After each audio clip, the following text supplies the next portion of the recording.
ইনচুলিনৰ গুৰুত্বৰ বিষয়ে স্পোকেন টিউটৰিয়েলটোলৈ স্বাগতম।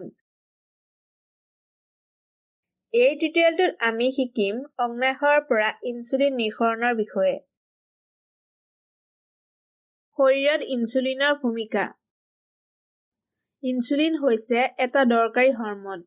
হৰম'নসমূহ পোনপটীয়াকৈ তেজত নিঃসৰিত হয়। সিহঁতক বিভিন্ন কলা আৰু অংগসমূহলৈ লৈ যোৱা হয় য'ত সিহঁতে নিজৰ ফাংচন প্ৰয়োগ কৰে। ইনচুলিন অগ্নাশয়ৰ পৰা নিঃসৰিত হয়। অগ্নাশয় হৈছে এটা অংগ যি পেটৰ পাছফালে অৱস্থিত হয়। অগ্নাশয় গঠিত হৈছে গ্ৰন্থিসমূহেৰে যিয়ে বিভিন্ন এনজাইম আৰু হৰম'ন নিঃসৰণ কৰে।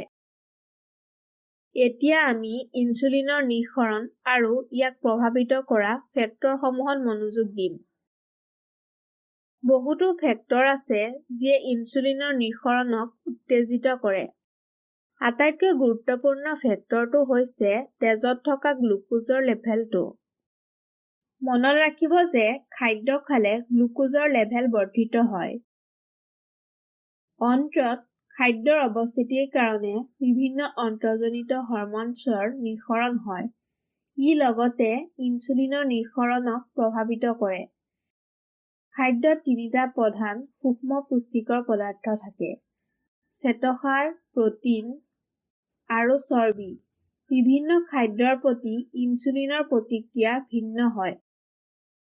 শ্বেতসাৰ প্ৰচুৰকৈ থকা খাদ্যই তেজৰ গ্লুকোজ লেভেলক সোনকালে বঢ়ায়।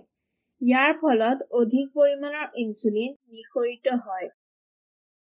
শ্বেতসাৰ প্ৰচুৰকৈ থকা খাদ্যৰ উদাহৰণ হৈছে ব্ৰেড, ৰুটি, আলু আৰু ফল-মূল। মিঠাই, খাদ্যশস্য আৰু আনকি শাক-পাচলি হৈছে কিছু আন উদাহৰণ। চেনি, গুড় আৰু মৌজোলো লগতে অন্তৰ্ভুক্ত হয়। ইনচুলিনৰ নিঃসৰণ প্ৰটিন প্ৰচুৰকৈ থকা খাদ্যৰ ক্ষেত্ৰত অলপ কম হয়। প্ৰটিন প্ৰচুৰকৈ থকা খাদ্যৰ উদাহৰণ হৈছে কণী, মাংস, মাছ।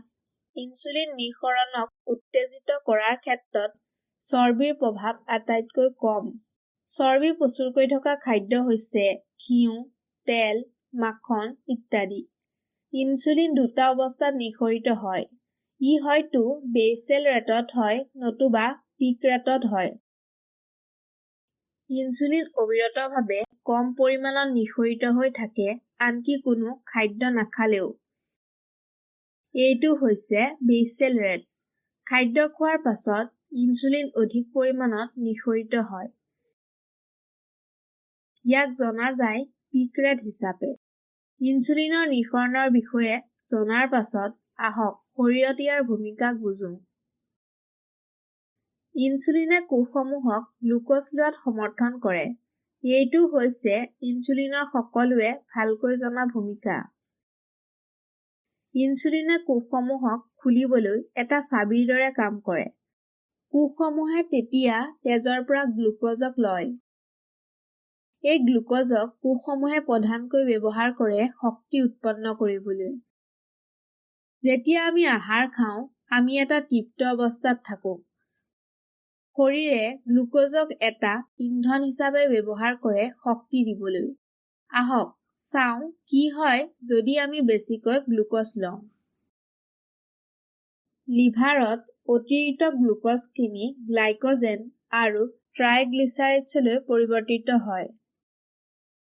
গ্লাইক'জেন হৈছে গ্লুক'জৰ ঘনীভূত অৱস্থা। ই লিভাৰ আৰু মাংসপেশীসমূহত জমা হয়। ট্ৰাইগ্লিচাৰাইডছ হৈছে আমাৰ শৰীৰত জমা হোৱা চৰ্বিসমূহ। এই জমা ৰখাক পাছত ব্যৱহাৰ কৰিব পাৰি যেতিয়া আমি আহাৰ নাখাওঁ। আহাৰ নোখোৱাটো হৈছে অতৃপ্ত অৱস্থা। এই অৱস্থাৰ সময়ত গ্লুক'জৰ এটা সতেজ পৰিবহণ উপলব্ধ নহয়। এই সময়ত শৰীৰে গ্লাইক'জেন আৰু চৰ্বিক এটা ইন্ধন হিচাপে ব্যৱহাৰ কৰে শক্তি দিবলৈ। শৰীৰে গ্লাইক'জেনক গ্লুক'জলৈ ভাঙে।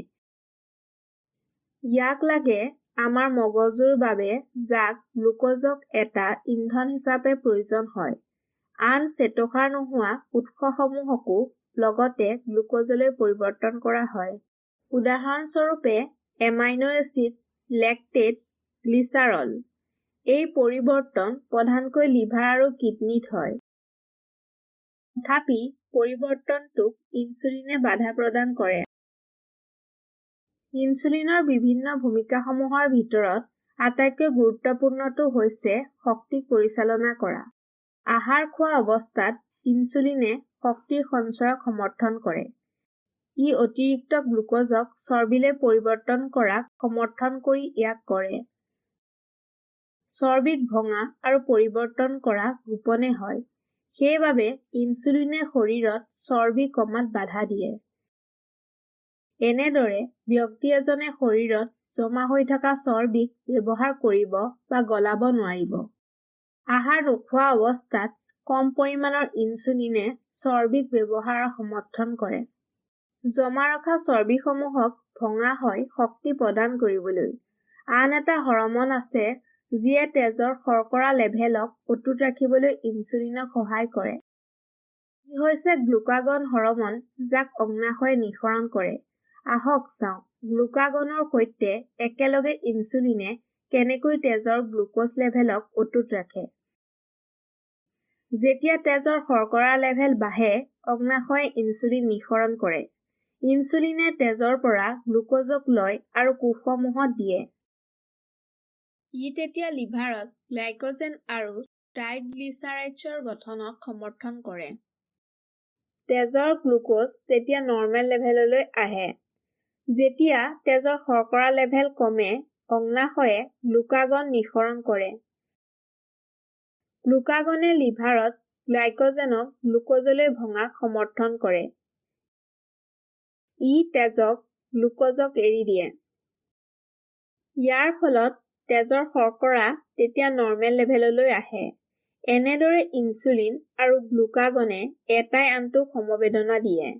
ইনচুলিনে লগতে এনাবলিক হৰম'ন হিচাপেও কাম কৰে, যি বুজায় ই বৃদ্ধি হোৱাত সমৰ্থন কৰে কোষসমূহক আৰু কলাসমূহক।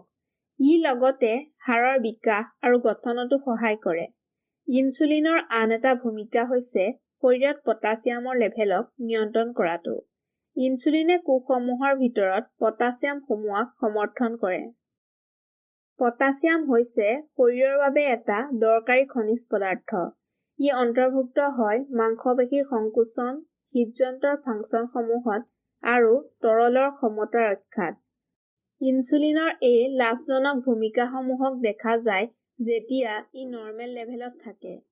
স্বাস্থ্যৱান লোকসকলৰ ক্ষেত্ৰত ফাষ্টিং ইনচুলিন 2 পৰা 5 MIU/ml ৰ ভিতৰত থাকিব লাগে। MIU/ml মানে হৈছে মিলি ইণ্টাৰনেশ্যনেল ইউনিটছ পাৰ মিলিলিটাৰ্ছ। তেজত ইনচুলিনৰ লেভেল উচ্চ থাকিলে বহুতো স্বাস্থ্যজনিত সমস্যা আহে। এই বিষয়ে বিতংকৈ আন এটা টিউটৰিয়েলত আলোচনা কৰা হ'ব। ইনচুলিন লেভেল অটুট ৰাখিবলৈ এই টিউটৰিয়েলত উল্লেখ কৰা কাৰণখিনি মনত ৰাখিব। লেভেলক সদায় নৰ্মেল ৰেঞ্জত ৰাখিব। ই আপোনাক এটা স্বাস্থ্যৱান শৰীৰ পাবলৈ সহায় কৰিব। ইয়াৰ সৈতে আমি এই টিউটৰিয়েলৰ শেষ পালোহি। সংযোগ কৰাৰ বাবে ধন্যবাদ।